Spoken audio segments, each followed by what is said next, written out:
जिस पिता ने बनाया खिलाड़ी, उसी पिता ने ले ली बेटी की जान। जी हां, दिल्ली से सटे गुरुग्राम से दिल दहला देने वाली घटना सामने आई है, जहां पर 25 साल की स्टेट लेवल की टेनिस प्लेयर राधिका यादव की उन्हीं के पिता दीपक यादव ने गोली मारकर जान ले ली है। फिलहाल पुलिस इस मामले की जांच पड़ताल में जुटी हुई है। शुरुआती जांच के बाद से पुलिस का कहना है कि पिता ने अपनी बेटी की जान इसीलिए ली क्योंकि वो एकेडमी बंद नहीं कर रही थी।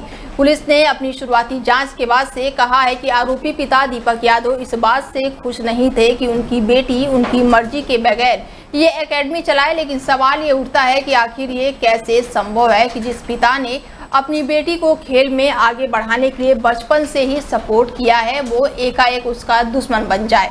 क्योंकि हरियाणा में खेलों के प्रति अपने बच्चों और खासकर बेटियों को आगे बढ़ाने का कल्चर रहा है, और ऐसे में दीपक यादव ऐसा क्यों करेंगे। सवाल तो ये भी उठता है कि राधिका यादव अपनी ये एकेडमी कई सालों से चला रही थी, और ऐसे में एकाएक उनके पिता ने ये एकेडमी बंद क्यों करवाना चाहते थे। मगर एकेडमी चलाने से दिक्कत ही थी, तो ये दिक्कत कई सालों बाद क्यों शुरू हुई। पुलिस ने आरोपी दीपक यादव को फिलहाल गिरफ्तार कर लिया है और उनकी लाइसेंसी रिवॉल्वर को भी जब्त कर लिया है। राधिका यादव हरियाणा की एक उभरती हुई टेनिस प्लेयर थी। मैं आज मॉर्निंग आवर्स में सेक्टर 56 पुलिस स्टेशन गुरुग्राम में एक इन्फॉर्मेशन मिली थी एक निजी हॉस्पिटल से कि एक लड़की है जिसको कुछ गोलियां लगी हैं, जो कि मृत अवस्था में हॉस्पिटल में है। इसके ऊपर पुलिस टीम के द्वारा हॉस्पिटल में जाकर के पता किया गया तो मालूम हुआ कि ये राधिका नाम की लड़की थी और करीब 25 वर्षीय लड़की है, जो कि सेक्टर 57 के किसी एरिया में रहती है। पुलिस के द्वारा उसके घर जाकर के पता किया गया लेटर ऑन, तो मालूम हुआ कि ये जो राधिका है ये टेनिस प्लेयर थी और फिलहाल ये कोई अपनी टेनिस एकेडमी चला रही थी।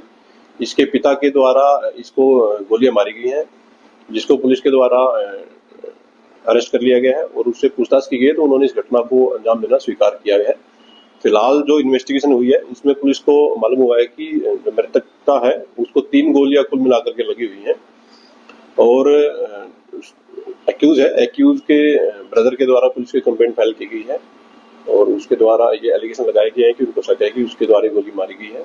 एक्यूज दीपक जो है उसकी उम्र करीब 49 ईयर्स है। उसके द्वारा घटना को अंजाम देना स्वीकार किया गया है और पुलिस के द्वारा उसको अरेस्ट कर लिया गया है। स्पॉट पर पुलिस की सीन ऑफ क्राइम की टीम के द्वारा विजिट किया गया है। फिलहाल तक इन्वेस्टिगेशन में ये सामने आया है कि मृतक को 3 गोलियां